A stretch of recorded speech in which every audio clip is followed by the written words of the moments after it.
J'étais en train de mettre mon manteau pour aller au dîner du dimanche chez ma fille. Puis mon avocat m'a envoyé un texto, « Appelez-moi maintenant ». N'y allez pas. Ce qu'il m'a montré sur son plan a tout changé. Mes mains tremblaient en regardant mon téléphone. 3 appels manqués de Gérald, mon avocat. Puis un texto qui m'a glacé le sang. Astérisque Tom, appelle-moi maintenant. Ne va pas chez ta fille. Je suis sérieux, astérisque j'étais littéralement en train de mettre mon manteau pour me rendre chez Lindsay à Springbank pour le dîner du dimanche. Ma fille avait été si insistante cette semaine.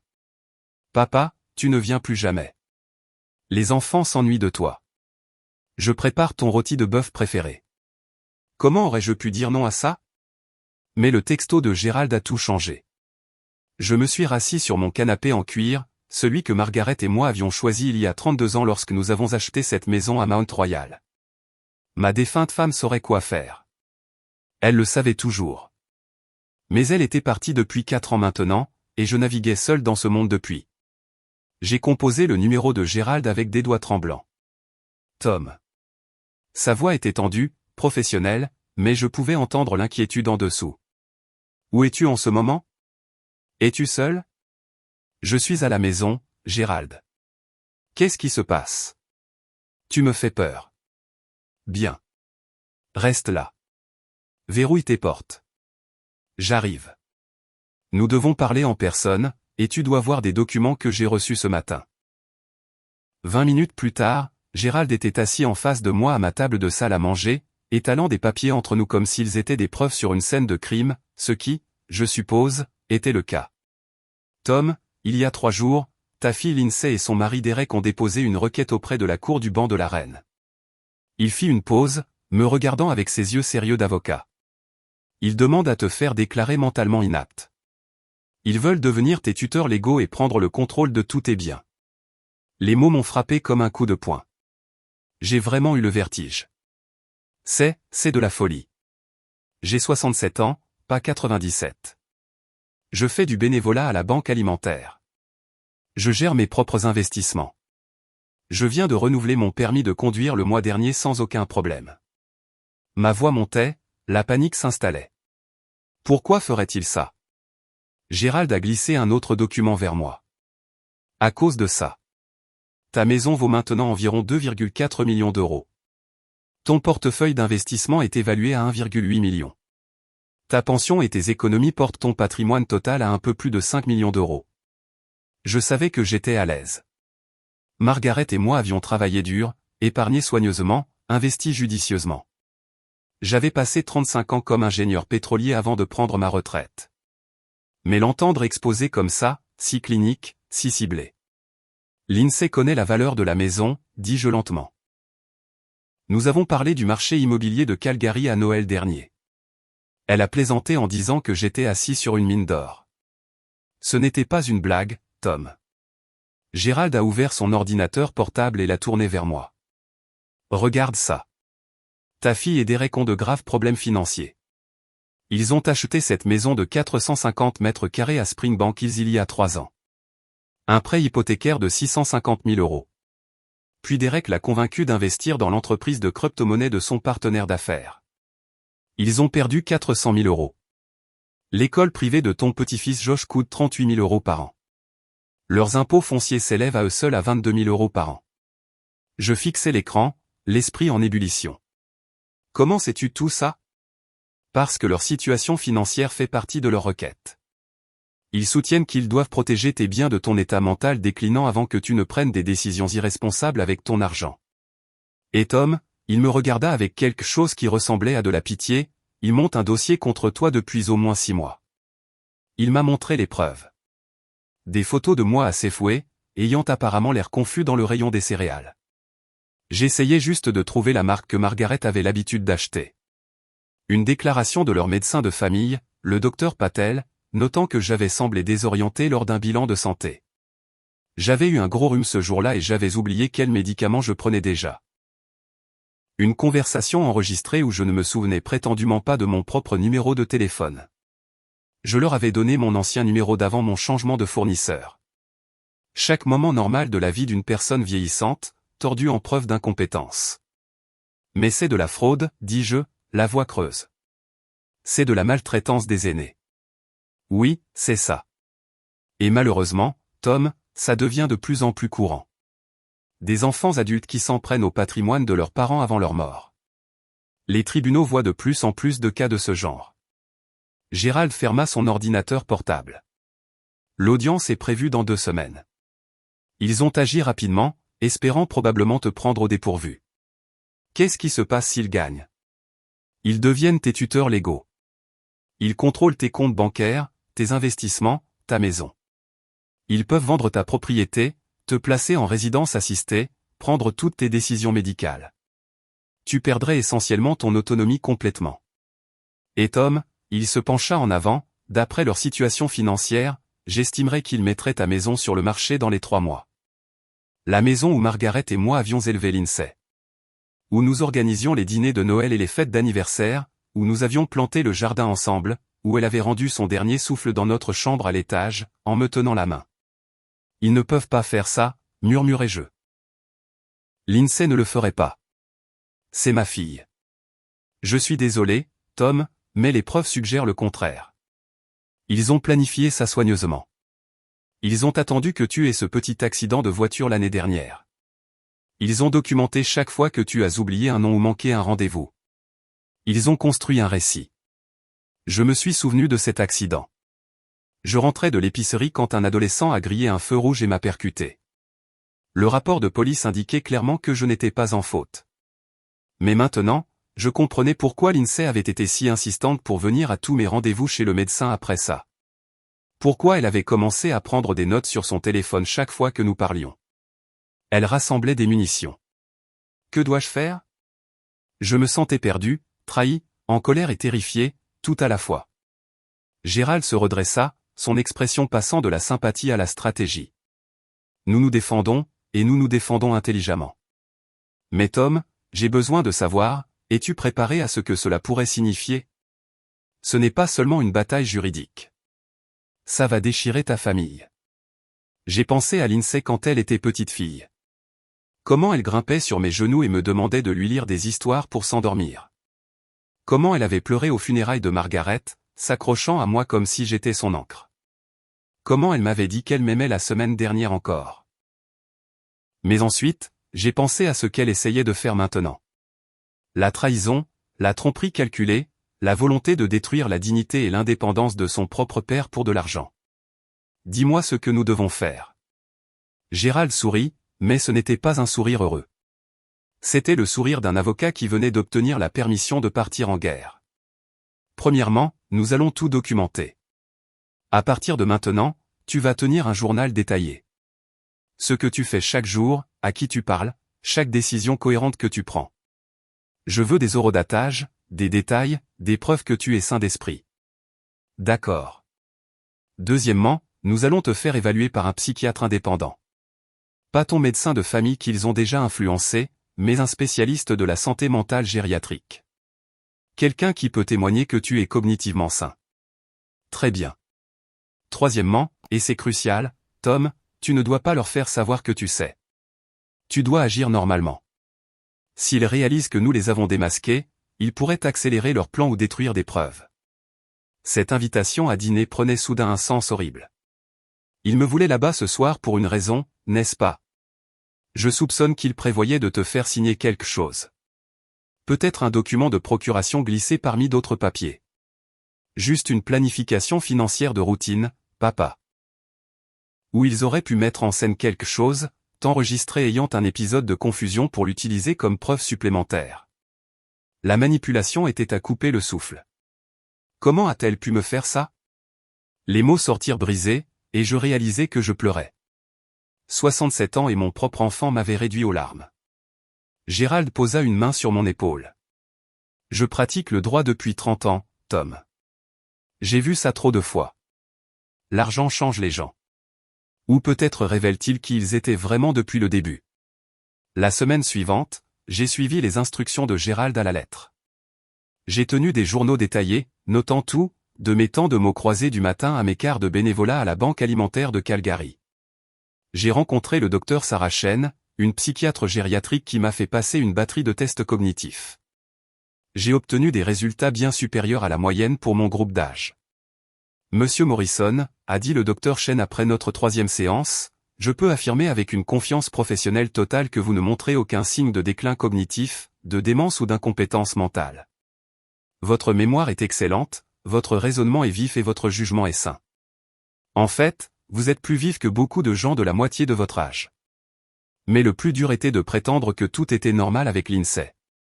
Elle m'a appelé mercredi. Papa, je suis vraiment désolé pour dimanche. La mère de Derek a fait une chute et nous avons dû nous précipiter.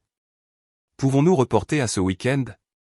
Bien sûr, ma chérie, dis-je, le mot d'affection ayant un goût de cendre dans ma bouche. Est-ce qu'elle va bien? Oh, elle va bien. Tu sais comme elle peut être dramatique. Lindsay rit. Ce sont familiers que j'avais aimés toute ma vie. En fait, papa, pendant que je t'ai au téléphone, Derek et moi voulions te parler de la création d'une fiducie, tu sais, pour la planification successorale, juste pour s'assurer que tout est organisé au cas où, enfin, tu sais, on ne rajeunit pas, elle essayait toujours, même en sachant que j'avais un avocat, même avec la date du tribunal approchant, elle essayait toujours de me manipuler pour lui donner le contrôle légal. Ça semble être une bonne idée, dis-je prudemment. Laisse-moi y réfléchir. Ne réfléchis pas trop longtemps, papa. Ces choses sont urgentes. On ne sait jamais ce qui peut arriver. Était-ce une menace? Je ne pouvais même plus le dire. Ce soir-là, mon petit-fils Josh m'a appelé. Il avait 15 ans, un bon gamin. Ou du moins, c'est ce que je pensais. Papy Tom, je peux passer? J'ai besoin de te parler seul. Bien sûr, Josh. Est-ce que tout va bien? Juste, j'ai besoin de te voir, s'il te plaît. Il est arrivé 20 minutes plus tard à vélo. Son visage était rouge de la course. Il avait l'air effrayé. Papy, je dois te montrer quelque chose, mais tu dois me promettre de ne pas dire à maman et papa que je te l'ai dit. Mon cœur se serra. Josh, qu'est-ce que c'est? Il a sorti son téléphone, les mains tremblantes. Je les ai entendus parler la semaine dernière. Maman et papa, ils ne savaient pas que j'étais à la maison. Je les ai enregistrés. Je suis désolé. Je sais que c'est mal, mais après avoir entendu ce qu'il disait, j'ai pensé que tu devais savoir.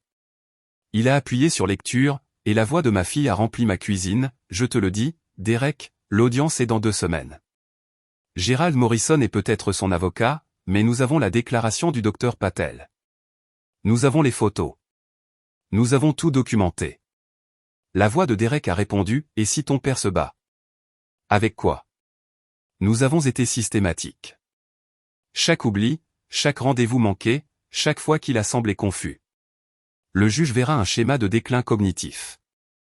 Et même s'il essaie de se battre, ça lui coûtera des centaines de milliers en frais de justice. Quand ce sera fini, il ne restera plus grand-chose de la succession de toute façon. Et si nous gagnons, astérisque quand astérisque nous gagnerons, la maison sera mise en vente immédiatement. Même sur ce marché, nous devrions empocher 1,8 million une fois l'hypothèque remboursée. Ça résout nos pertes en crypto-monnaie et nous remet à zéro. Ensuite, nous liquidons son portefeuille d'investissement, remboursons notre propre hypothèque, et mettons en place la fiducie pour l'éducation de Josh. Et ton père? Où ira-t-il? Une pause. Puis la voix de Lindsay, plus froide que je ne l'avais jamais entendue. Il y a une charmante résidence assistée à Airdrie, bien moins chère que Mount Royal. Il ira bien. Il ne verra même pas la différence assez tôt. Josh pleurait maintenant, silencieusement, des larmes coulant sur son visage. Papy, je suis tellement désolé. Je ne savais pas quoi faire. Je t'aime.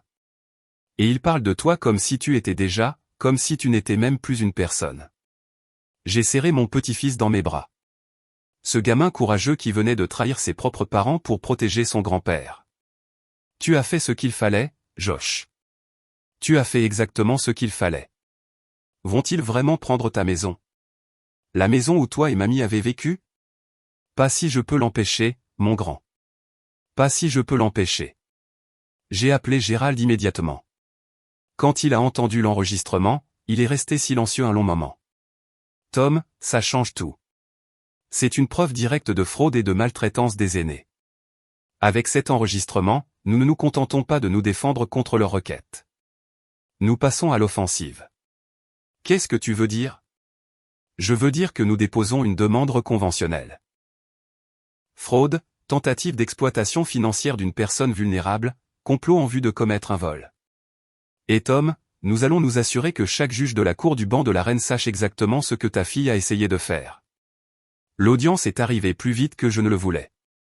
J'étais assis dans la salle d'audience avec Josh à côté de moi, sa main dans la mienne. De l'autre côté de l'allée, Lindsay et Derek étaient assis avec leur avocat, un homme à l'allure lisse dans un costume cher. Lindsay n'osait pas croiser mon regard. La juge Maria Rodriguez présidait. Elle avait la cinquantaine, des cheveux gris acier et une expression qui suggérait qu'elle avait tout vu. L'avocat de Lindsay a commencé, présentant leur cas. Les photos, les notes du docteur Patel, la documentation de mon prétendu déclin. Il a brossé le tableau d'une situation tragique. Une fille aimante essayant de protéger son père défaillant de lui-même. Votre honneur, Monsieur Morrison est clairement dans les premiers stades du déclin cognitif. Sa fille, Madame Morrison Fletcher, essaie simplement de s'assurer que le patrimoine substantiel de son père est protégé et géré de manière responsable avant qu'il ne prenne des décisions qui pourraient compromettre sa propre sécurité financière. Puis ce fut au tour de Gérald. Votre honneur, j'aimerais présenter l'évaluation psychiatrique du docteur Sarah Chen, réalisée la semaine dernière. Le docteur Chen n'a trouvé aucune preuve de déclin cognitif. En fait, M. Morrison a obtenu des résultats supérieurs à la moyenne pour son groupe d'âge dans tous les domaines de la compétence mentale. Il a soumis le rapport. La juge l'a lu attentivement. J'aimerais également présenter des preuves que Madame Morrison Fletcher et son mari ont systématiquement documenté des comportements normaux de vieillissement et les ont présentés comme des preuves d'incompétence. La confusion a s'effoué, Monsieur Morrison cherchait une marque spécifique de céréales. La désorientation au bureau du docteur Patel, il avait la grippe et une fièvre de 38,3. Le numéro de téléphone oublié, il avait récemment changé de fournisseur et s'adaptait encore au nouveau numéro. Gérald a méthodiquement démantelé chaque élément de leur preuve. Mais votre honneur, plus important encore, j'ai la preuve du véritable motif derrière cette requête. Il a fait jouer l'enregistrement de Josh. Dans la salle d'audience silencieuse, les voix de Lindsay et Derek ont résonné, froides et calculatrices, discutant de ma succession comme si j'étais déjà mort. Astérisque, la maison est mise en vente immédiatement. Liquider son portefeuille d'investissement. Il ne verra même pas la différence à ses taux astérisque. L'expression de la juge s'est durcie à chaque mot. Quand l'enregistrement s'est terminé, Gérald a continué, votre honneur, ce n'est pas une fille aimante protégeant son père. C'est une tentative préméditée d'exploitation financière. Madame Morrison Fletcher et son mari sont en grande difficulté financière à cause de mauvais investissements. Ils ont à gagner plus de 5 millions d'euros en faisant déclarer Monsieur Morrison inapte. Ils ont manipulé des dossiers médicaux, mis en scène des photographies et construit un faux récit, tout ça pour voler les économies de toute une vie de leur propre père. L'avocat de Lindsay se leva rapidement. Votre honneur, cet enregistrement a été obtenu sans la connaissance ou le consentement de ma cliente. Il est irrecevable. Dans un procès pénal, peut-être, le coupa la juge Rodriguez, mais il s'agit d'une procédure civile concernant la tutelle, et je suis très intéressé par la compréhension des motivations derrière cette requête. Elle se tourna vers Lindsay.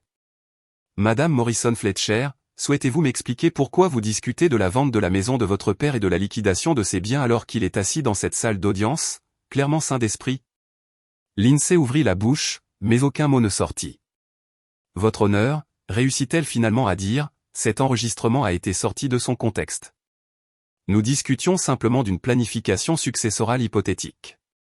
Une planification successorale hypothétique qui implique de placer votre père dans une charmante résidence assistée à Airdrie pendant que vous empochez près de 2 millions d'euros de la vente de sa maison. La voix de la juge était glaciale. Madame Morrison Fletcher, je suis sur ce banc depuis 18 ans. Je reconnais la maltraitance financière des aînés quand je la vois. La juge Rodriguez a regardé les papiers devant elle pendant un long moment.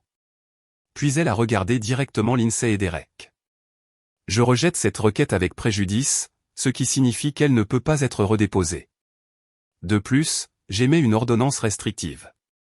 Madame Morrison Fletcher et Monsieur Fletcher ont l'interdiction de contacter Monsieur Morrison ou de s'approcher à moins de 100 mètres de sa résidence pour un minimum de 2 ans. Je réfère également ce cas au service des poursuites de la couronne de l'Alberta pour d'éventuelles accusations criminelles de fraude et de maltraitance des aînés. Elle se tourna vers moi, son expression s'adoucissant légèrement. Monsieur Morrison, je suis profondément désolé pour ce que vous avez vécu. Aucun parent ne devrait avoir à endurer ce que votre fille vous a fait subir. J'ordonne que tous les frais de justice associés à votre défense soient payés par les requérants. De plus, je vous recommande d'envisager de mettre à jour votre plan successoral pour vous protéger de toute tentative future de manipulation. Lindsay pleurait maintenant, mais ce n'étaient pas des larmes de remords. C'étaient les larmes de quelqu'un qui venait de tout perdre. « Papa, s'il te plaît », cria-t-elle alors que la cour était ajournée. « Papa, tu dois comprendre. » Je me suis retourné pour la regarder une dernière fois. Ma fille, la petite fille à qui j'avais appris à faire du vélo, que j'avais accompagnée à l'hôtel à son mariage, que j'avais cru connaître. Je comprends parfaitement, Lindsay. Je comprends que tu étais prête à me détruire pour de l'argent. Je comprends que tu voyais ton propre père non pas comme une personne, mais comme un patrimoine à liquider. Je comprends que la mère que tu prétendais avoir tant aimée aurait honte de ce que tu es devenu. Josh serra ma main. Mon petit-fils, qui avait eu le courage de faire ce qui était juste, même si cela signifiait trahir ses propres parents. Papy, on peut rentrer à la maison maintenant? Oui, Josh. Rentrons à la maison. Alors que nous sortions du palais de justice, Gérald marchait à mes côtés. Tom, c'était incroyablement difficile. Comment te sens-tu? Honnêtement, je ne sais pas, je baissais les yeux vers Josh. Mais je sais que toute la famille n'est pas de sang, et que tout le sang n'est pas de la famille. J'ai perdu une fille aujourd'hui, mais j'ai acquis la certitude d'avoir élevé au moins une personne avec intégrité. Ce soir-là, assis dans ma maison à Mount Royal, la maison où Margaret et moi avions construit notre vie, j'ai appelé mon avocat une dernière fois. Gérald, je dois mettre à jour mon testament. La maison, les investissements, tout. Je veux créer une fiducie pour l'éducation et l'avenir de Josh. Lindsay n'aura rien. Pas un seul euro. Elle a fait son choix. Es-tu sûr, Tom? C'est permanent. J'en suis très sûr. Et Gérald, je veux que la raison soit explicitement indiquée. Je veux que le testament détaille exactement ce qu'elle a essayé de faire, pour que si jamais elle essaie de le contester, un juge connaisse toute l'histoire. Considérez que c'est fait. Josh a emménagé avec moi une semaine plus tard. Ses parents l'avaient mis à la porte quand ils ont réalisé qu'ils les avaient enregistrés. 15 ans, et ils avaient choisi l'argent plutôt que leur propre fils. Mais j'avais une grande maison et un cœur encore plus grand, et Josh avait besoin de quelqu'un qui le fasse passer en premier. Nous avons établi une nouvelle routine, petit déjeuner ensemble avant l'école, devoir à la table de la salle à manger, excursion en montagne le week-end. Josh m'aidait dans le jardin, plantant des légumes là où Margaret cultivait ses roses. Papy, a-t-il demandé un samedi matin alors que nous désherbions, est-ce que tu lui pardonnes un jour? À maman, je veux dire. Je me suis assis sur mes talons, considérant la question attentivement. Le pardon, ce n'est pas pour eux, Josh. C'est pour ne pas laisser leurs actions empoisonner ce qui reste de ta vie. Est-ce que je pardonne ce que ta mère a essayé de faire? Non. Aurais-je un jour une relation avec elle à nouveau? Probablement pas. Mais je ne passerai pas mes dernières années consumées par l'amertume. J'ai trop de vie à vivre. Et maintenant, je tais-toi pour m'aider à le faire. 6 mois plus tard, Josh et moi étions dans le jardin, regardant la plaque nouvellement installée. Le nom de Margaret, ses dates, et une citation que nous avions choisie ensemble, la famille n'est pas toujours le sang. Ce sont les gens qui restent à vos côtés quand tous les autres s'en vont. Tu penses que mamie aurait aimé ça, a demandé Josh. Je pense que ta grand-mère aurait adoré, et elle aurait été si fière de toi. Mon téléphone a sonné. C'était Gérald. Tom, je pensais que tu devrais savoir. La couronne a décidé de porter des accusations. Lindsay et Derek ont plaidé coupables de tentative de fraude. Ils ont reçu des peines avec sursis et 2 ans de probation, mais c'est maintenant dans leur dossier. Et ça veut dire? Ça veut dire que c'est vraiment fini. Ils ne peuvent pas s'en remettre. Ton patrimoine est en sécurité. Ton autonomie est protégée. Et tu peux vivre le reste de ta vie en paix. J'ai regardé Josh, qui arrosait soigneusement les légumes que nous avions plantés ensemble. Mon petit-fils qui m'avait sauvé, que j'ai pu sauver en retour. Merci, Gérald, pour tout. Ce soir-là, alors que Josh faisait ses devoirs et que je lisais à côté de lui, j'ai réalisé quelque chose d'important. Lindsay avait essayé de tout me prendre, ma maison, mon argent, ma dignité, mon indépendance. Mais ce qu'elle avait réellement fait, c'était de me montrer ce qui comptait vraiment. Pas la maison valant 2,4 millions d'euros, bien que je sois reconnaissant de la garder. Pas le portefeuille d'investissement ou les comptes en banque. Ce qui comptait était assis en face de moi, mâchouillant son crayon en résolvant des problèmes d'algèbre. La famille, ce n'était pas le sang, l'obligation ou l'héritage. C'étaient les gens qui étaient là quand tout s'effondrait. C'était un gamin de 15 ans qui avait tout risqué pour faire ce qui était juste. C'étaient les secondes chances et les nouveaux départs. Margaret disait que les gens vous montrent qui ils sont vraiment quand il y a quelque chose à perdre. Lindsay m'a montré qu'elle était prête à sacrifier son père pour la sécurité financière. Mais Josh m'a montré que le courage et l'intégrité pouvaient encore exister dans la plus jeune génération, même quand ça lui coûtait tout. J'ai 67 ans maintenant, et j'ai appris plus au cours des 6 derniers mois que pendant les 67 années précédentes. J'ai appris que la confiance se mérite, elle n'est pas donnée. J'ai appris que les personnes qui prétendent vous aimer le plus peuvent parfois être celles qui vous blessent le plus profondément. J'ai appris que le véritable amour ne réside pas dans ce que vous dites, mais dans ce que vous faites quand personne ne regarde. Plus important encore, j'ai appris qu'il n'est jamais trop tard pour se défendre. Que la vulnérabilité n'est pas une faiblesse. Que demander de l'aide est un acte de courage.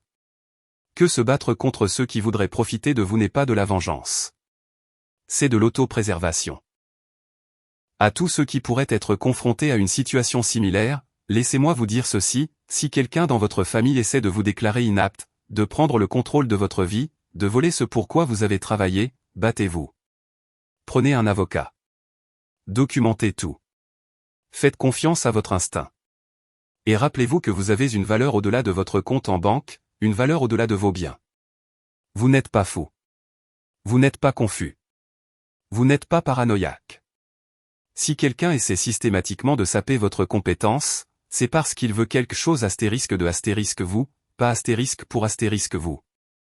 Et si vous êtes l'enfant adulte d'un parent vieillissant en train de lire ceci, souvenez-vous, votre héritage n'est pas à vous tant qu'il n'est pas à vous. Vos parents ne vous doivent pas leur maison, leurs économies ou leurs biens. Ils les ont gagnés. Ils décident de ce qu'il en advient. Et si vous essayez de les prendre par la manipulation ou des subterfuges juridiques, vous gagnerez peut-être l'argent, mais vous perdrez quelque chose de bien plus précieux. Vous vous perdrez vous-même. Lindsay a obtenu 1 an et demi de planification, d'innombrables heures de manipulation et probablement des centaines de milliers d'euros d'héritage potentiel. Qu'est-ce que cela lui a coûté?